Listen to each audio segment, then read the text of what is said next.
Yo, what's going on guys, it's Cryptic TMG and I'm back with a brand new video, and this is the AOR GT3 Elite round 5 from Road America. And yeah, I'm sorry for the late upload, been a little bit busy, been a little bit lazy as well to be honest, but yeah, finally going to bring the race to you. If you haven't already seen it, this was the race from my point of view. Yeah, it was going to be a pretty tricky race. Road America is one of them tracks where it's quite hard to get a full lap where you're not making any mistakes. It is a track where you really got to just wring the potential out of the car, but I'm still sort of hoping to get sort of a top 3 and hoping to sort of get back on the podium after the last race at Silverstone, where I was a bit off to be honest. But yeah, I mean, I do like the track. It's a track that I really have enjoyed in the past, especially on PCARS 1. But straight into qualifying, and this is the best lap I managed to do in qualifying, so I'll be back after the lap.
So I crossed the line on a 207.5, which was pretty average, but on the next lap I was up by sort of 4 tenths even, and I should have pretty much got it into the 206s pretty comfortably, but I just kept messing it up. A couple of times I was up by almost half a second, and I don't know, man, I just kept messing it up. So at the minute you can see we're behind Ollie, and we're going to be starting in 4th place if we can't manage to improve, and we didn't manage to improve. So yeah, looks like it was going to be 4th place for us, but I knew I had some pretty decent straight line speed, so hopefully I could get a good start. CJ getting pole, Ronaldo in 2nd, Ollie in 3rd, and me qualifying in 4th.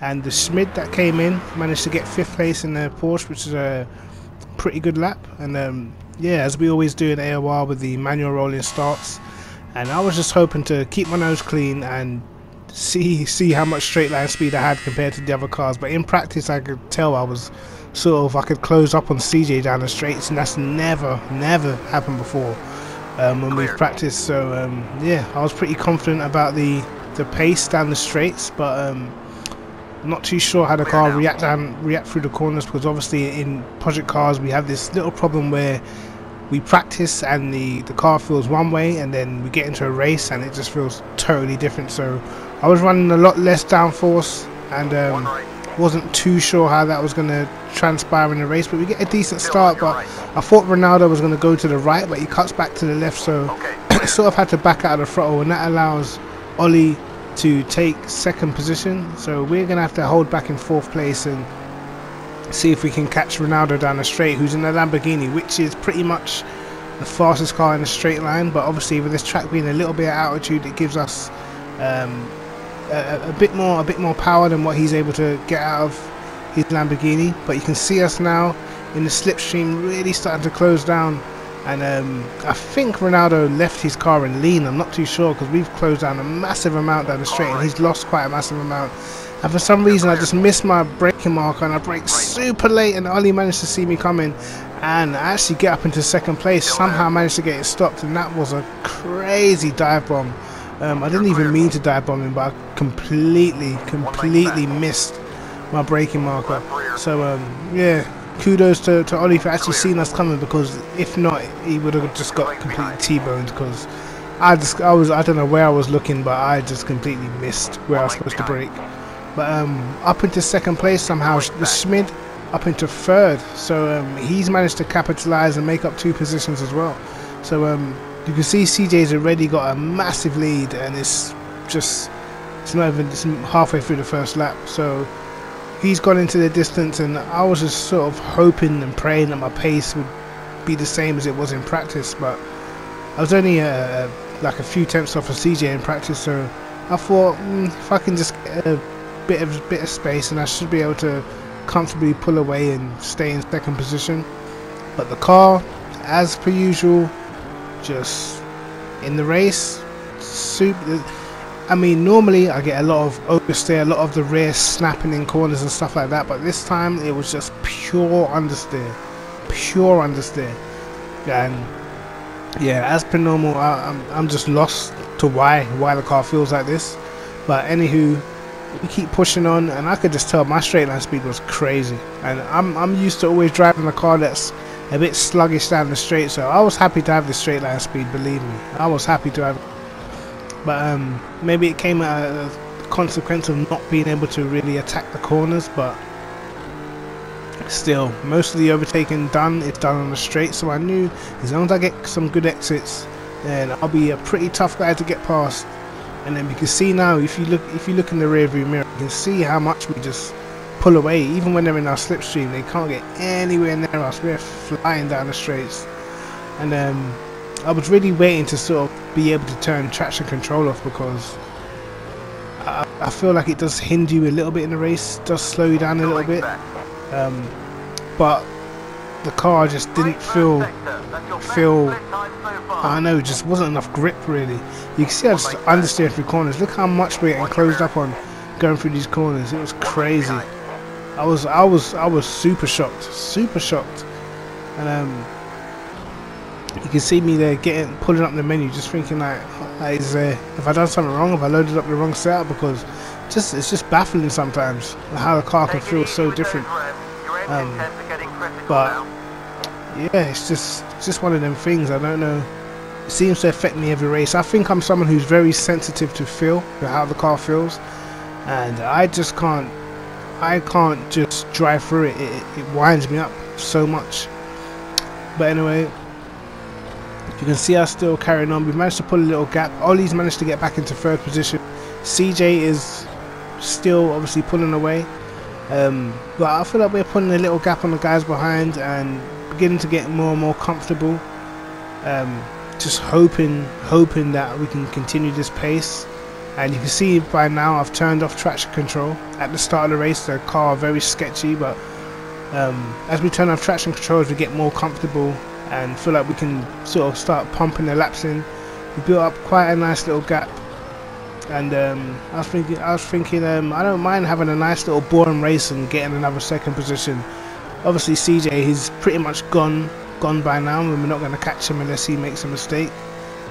But for me, I can't afford to make any mistakes, because you can see there, if you look at the mini-map, there's like what, 5 or 6 cars in a group in a row. So if I make any mistakes, I'm going to be stuck behind some of these guys. And yeah, obviously when you're behind cars in this game, you do get the dirty air effect.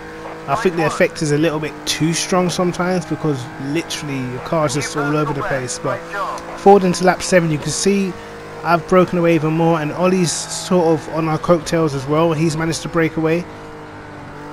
In all this in my head, I was thinking, wow, something must be happening to Ronaldo, because I was expecting his pace to be pretty damn strong here. He did qualify on the front row as well, so that was always in the back of my mind. That Ronaldo at some point in the race he's going to start picking up the pace from somewhere.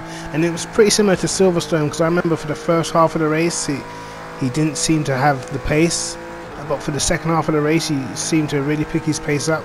And he's also stated to me previously, he said the same, he sort of suffers from the same thing that I suffer from, in terms of just the grip in the race is just horrendous. And I know it's something that's being talked about a lot on the forums as well. Yeah, it's just something really hard to get your head around. And I mean, that's one thing I do sort of miss about P-Cars 1. It's just the fact of just knowing, you know how your car's gonna feel in the race, so you always feel like you can push. And a lot of the time I don't feel like I can really like push the car in a race, because I feel like if I do, I'm gonna end up in the wall somewhere. And yeah, it's a little bit unfortunate, to be honest. But going through this corner here, this corner I was losing so much time. Whenever I tried to turn in without touching the curbs, it just would understeer really wide. But I thought, if I turn in too early, I'll cut the corner. If I turn in too late, I'm going to end off going wide on that back straight. And if you hit the wall on that back straight, it's curtains. On a track like this, you cannot get any damage, because you're just going to be suffering all the way down these long straights. But Ollie's still managing to hang on to us a little bit. He was definitely faster than us in the last sector, but down the straights I was just gaining massively. So he probably had on full downforce. I had a really low downforce setup on, just trying something different. Normally I wouldn't really go for low downforce for the Renault. I always think that more downforce is better, but you can see now as I forward to lap 12, Ollie's really starting to close us in now. So yeah, in my mind I'm thinking, great, I'm not going to be able to get away from this guy. And you can see he's getting closer and closer and closer. And just watch how fast he is here through the corners. And then you'll be able to make up your mind on whether I went the right direction with the setup. But you just see him managing to just, even in our slipstream, managing to close up quite close behind us. Whereas I kind of struggle to get right behind someone unless they've made a mistake, or unless it's a really slow corner. But for these fast corners I can't do it. You can see there the car just, I cannot get through that corner flat out. In practice I was flat out every lap, no problem. But you can see how much he's gained there. And I didn't actually back off for the penalty, because I thought if I back off I'm going to lose way more time than just what I'm going to get for a mistake. Really, I wasn't trying to track extend, it was actually a mistake. I just understeered and went off the track and clearly lost time. But I mean, the game still gave me a penalty, so I'll take it. 1 second penalty. And yeah, he's put Ollie right onto the back of us now. But just watching the mirror and watch, even in our slipstream, how much we pull away down the straight. And it was crazy. It was literally like he had the advantage around everywhere else apart from in a straight line. And then in a straight line where he'd get really close, I was just able to just pull away. But you can see us understeering through turn 1, and yeah, it was pretty difficult, to be honest. And I was thinking, well, as long as I get a good exit, he's definitely not passing me down any of these straights, definitely not. Because I was noticing as well, I was a lot later on brakes, which is sort of weird, because with more downforce you should be able to brake a lot later. But maybe his brake pressure wasn't as high as mine, and sometimes you can do that and it saves your tyres because you don't really lock up. But I was braking pretty late, so I didn't think I'd be getting overtaken at the end of any of these straights. But through the corners now, you watch how much I'm struggling to get the car turned in, how long it takes me to get on the throttle. And yeah, it was tough, because sometimes when you're racing and you've got to sort of keep an eye on the mirrors, you find it hard to sort of find your line and find your pace again, because you're just focused on keeping the guy behind you sort of thing. But yeah, the car for me was just getting worse and worse, and I didn't know what to do. My pace was falling off, as you can see by my laps. It was starting to go slower and slower and slower, and I just kept having to lift for this corner. And when I didn't lift, I just kept going wide. So I didn't understand why I was understeering. You can see how much faster he goes through that corner. Look at the run he gets on us. It's insane. He tries to brake around the outside. We hold it on the inside, give him room on the outside. And I was like, wow, if he's going to pass me, it's going to be because of that corner right there where I got a lift, because I just could not go for that corner flat out. And we get another penalty here, but I back off and slow it down, and Ollie gets a massive run on us. And we're going side by side down the straight, and you can see even with the run he gets, as soon as he comes out of our slipstream, all of a sudden he just stops gaining, and he gets next to us, but he can't properly pull in front. And unfortunately that clip, actually my recording actually stopped, so I had to sort of record from the end of the race. So actually missed the 2 laps where we were battling, but he did manage to get past me, and then now it was just down to me to sort of see if I could stay with him. And you can see that on the brakes we're closing up massively, but it's going to be so hard to stick with him through the fast bits, because I just could not hang on through the fast corners. The car was just understeering. I was getting like a lot of understeer, and then at crucial points I would get mad oversteer. So it was just weird. I don't know, man. Like the dirty air effect was really just killing me. You can see how much he pulls away, especially in the last sector. He was absolutely mullering me through the last few corners, and I couldn't do anything. If I tried to push, I would have went straight off. But on the brakes and down the straights, as I said, I seemed to have a massive advantage, and I'll just keep closing in. And you'll see here at the end of the straight how much I actually make up on the brakes, and I think that might be the reason why on lap 1 it seemed like such a dive bomb, because for me, I don't know, that's just kind of where I brake. I wasn't expecting them to brake so early, but you'll see here how much I make up on the brakes. It's pretty crazy. I don't even think he's braking that early. I just think his brake pressure is a lot lower, so he's slowing down. He doesn't slow down as quick as what I do. So yeah, it was crazy, and I thought I better not hit this guy. He's already had to avoid me once. But yeah, it was a good race. It was intriguing because I was trying to ring the neck of the car in the places where I knew my car was fast, but in the places where his car was fast, I just couldn't do anything.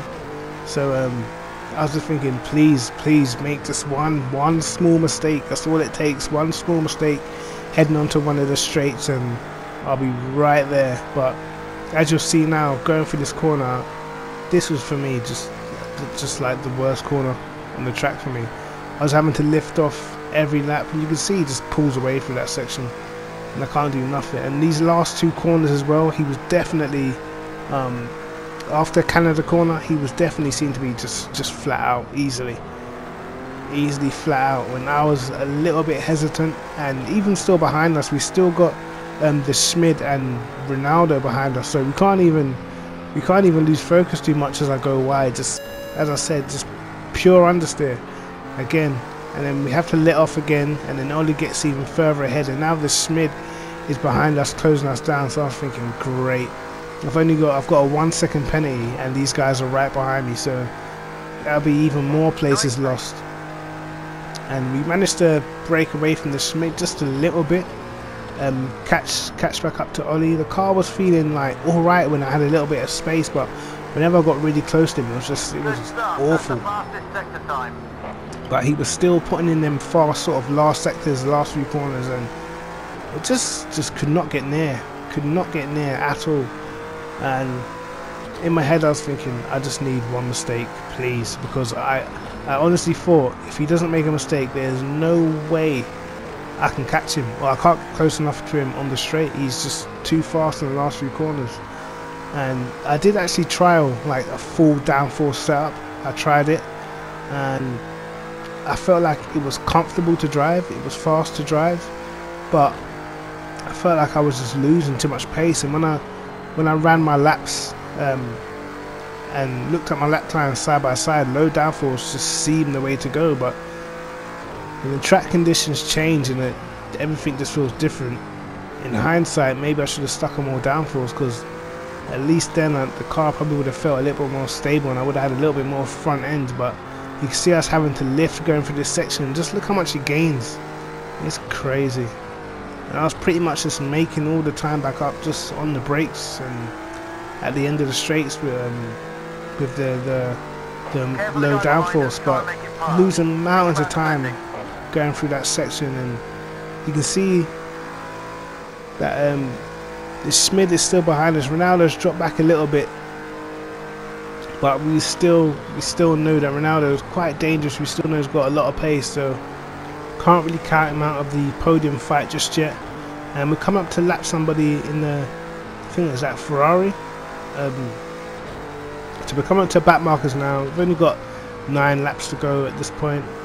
And I was just hoping, please hold him up, just to get a run. And it's crazy because even from here, you can see I start getting mad slipstream, and for some reason at the end of the straight the car just starts to pull, and I was like, wow, what is going on here? All of a sudden flying down the end of the straight, and we've basically made up like six or so, 7 tenths just in a straight line, and now we've got a decent run. And you'll see here is what I'm talking about, the dirty air. We get a nice run. We try to do the cutback on him. As soon as we go to turn in, the car just twitches, and it's crazy. It's like as soon as our cars cross paths, or the front of my car crosses the path of the rear of his car in the corner, the car's just so light. But even now we get a massive run down the straight, and I knew I'd be strong on the brakes here. And we dive around the outside, and it's crazy how much you seem to make up on the brakes. But he defends it well, and it's still battling. I have a little look for this corner. I wasn't really going to make a move, but I just wanted him to defend it so he'll be slower out of the corner. But even so, I had so much understeer, I ended up being slower out of the corner. And after that, I just thought, yeah, this is going to be real tough to get this second place back. And I think even if I had got ahead, he'd be so much faster through the fast corners. He'd still probably be all over me. It's just the fact that the pace was pretty similar. We were just fast in different places of the track. Obviously by this time CJ is completely gone. I mean, our pace that we were running, 209s, was pretty slow. I think it was in practice I was getting like 208.1s and 208.0s and stuff, and then in a race just nowhere near. So yeah, I don't know, man. It's one of the things that's really hard to explain. And as I said previously, it's one of the things that kind of affects my mood more than anything else. I don't mind being in a race where I'm not the quickest, or people are just quicker than me or whatever, but what really winds me up is when I'm nowhere near my own pace that I've previously done and set. That's the bit that I really don't like. That's the bit that winds me up more than anything else. And you can see now lap 23, coming up to 6 laps to go, and we're still behind Ollie. You see Ollie just pulls off into the pit lane, and I'm like, oh my god, he's either underfueled or just, I don't know, maybe he needs to go to the toilet or something. But he actually did underfuel by accident. So that's us up into second place, and yeah, we had quite a good lead, and with just, what was it, 5-6 laps to go, I felt, yeah, pretty good about the position, pretty good about second place. After Silverstone, where I just had a bit of a nightmare, to be honest. And yeah, but after Ollie went into the pits, I started looking at my fuel, and I started thinking, no, do you know what, I don't think I'm gonna make it. In fact, I'm pretty sure if I leave it in fast and don't start coasting, I'm not gonna make it, because I know that Renault eats fuel a lot, but I must have slightly underfueled the car as well. So I just started putting it to lean and putting it to normal, because I was in fear of me not even finishing the race myself. And you can see how much time the guys have taken out from behind me, and Ronaldo's managed to get past the Schmid now. So at this stage of the race, Ronaldo's going to be pretty damn fast, and you can see how much he's gained. At one point I think he was like 6 or 7 seconds behind, and that was only a few laps ago, and there's what, 2-3 laps to go now, and you can see he's really closed the gap down. And remember, we've got a 1 second penalty as well, so we sort of have to finish more than a second ahead of Ronaldo, but at the same time we've got to try and save fuel. And it was just really tense at the end of this race, really tense, because I was like, I want to push, I need to push, but I don't want to run out of fuel. Do you know what I mean? In my head I was thinking, do I pit, or should I just try and stretch out to the end and see what happens? but I didn't want to sort of run out of fuel and not be anywhere near a pit lane and then just end up not even finishing the race at all. So it was a massive conundrum. But you can see Ronaldo, he's caught us now, he's right on us now. And I was just like, oh my god, I fought so hard for the second place. You can see me, I'm getting distracted because I'm looking at my fuel. Ronaldo's caught us, I'm thinking about the penalty, I'm thinking, am I even going to finish? And it was just like, why me? Why me? Everything was going through my head at this time. I was thinking, did I load the right setup? Should I have gone high downforce? Would I have been a bit quicker? But in the end, I don't think it matters. I was just trying everything. And for me, it's when I was using the F1 rim at the time. For me, it's really hard to go into the settings while driving on the F1 rim, because I find that the buttons are in an awkward place for me. And since I've actually switched back to the GTE rim, that I previously used to run all the time before I used the F1 rim, and yeah, it is a little bit easier to navigate the menu with that. But for me, I noticed when I use the menu while driving in the F1 rim, I just totally lose all concentration, because I feel like I have to sort of look down while I'm driving. And obviously you're not supposed to look down at any point, you're just supposed to focus on the road ahead of you. But yeah, as I said, pretty difficult situation, and Ronaldo's pretty much caught us now. And I'm thinking, if he gets a run, he's going to have me so easily, because I'm not even sure if I'm even going to get to the end of the race. I only had eight or so litres left, but I thought, if I do my calculations, I'm sure I've got enough. But I just thought, at this point, you know, I might as well just push. If I'm really low on the last lap, I'll just stick it to lean and just cruise round. But at this point, I'm thinking I need to gap him. I need to get a second gap. But I've run a little bit wide, and he's right behind us now. So technically, I'm going to be finishing third at best, with Ronaldo right behind me, knowing that I've got a 1 second penalty. So yeah, it was all about just trying to see if I could just break away. I knew that he'd find it hard to pass me, but I know he's a very clever guy, so he probably wouldn't even try. He'd probably just sit right behind me and just wait for us to cross the line. So my thing was, well, all I can do is try and open up that gap and hope he either makes a mistake or something like that. But you can see he must be getting a lot of understeer himself, because I noticed going through the carousel, he's falling way back, and I think he actually gets on the grass there as well and loses even more time. So I was like, wow, this last lap is going to be tense. I'm going to have to absolutely nail this last lap. But you can see he's dropped quite a way behind. I thought, as long as I keep this pace up, then I should be fine for the second position. But I thought, if I make a mistake, I could lose second and third. So you don't know how hard you really want to push. But I knew definitely this is where the straight line speed really was helping me out. You can see, if you look at the mini map, it just stretching. And if we fast forward now to the last lap, lap 29, you can see we've got a comfortable enough lead, but still no room for error, no room for mistakes, because obviously I know Ronaldo's behind us really pushing. And I was just at this point, obviously I knew I wasn't going to run out of fuel, so it was just sort of just qualifying laps until the end, or just go as fast as I could go, even if the pace was nowhere near what I had before. But I still had to live through that corner still. But we had enough, and with only 2 corners to go, Canada corner can be a little bit tricky, but I made sure I broke early enough to get the nose in. And we actually see that Ronaldo actually gets a 2-second penalty himself, so I think even he might end up falling down the order even further than me. So at this point I knew I had it. I knew I had the second position. The Schmid was a bit too far back, and I think the Schmid has actually made some sort of mistake, so I'm not even sure whether he's even going to get that third position. I think he's falling a little bit too far back behind Ronaldo, so I'm not even sure if he's even going to get on the podium.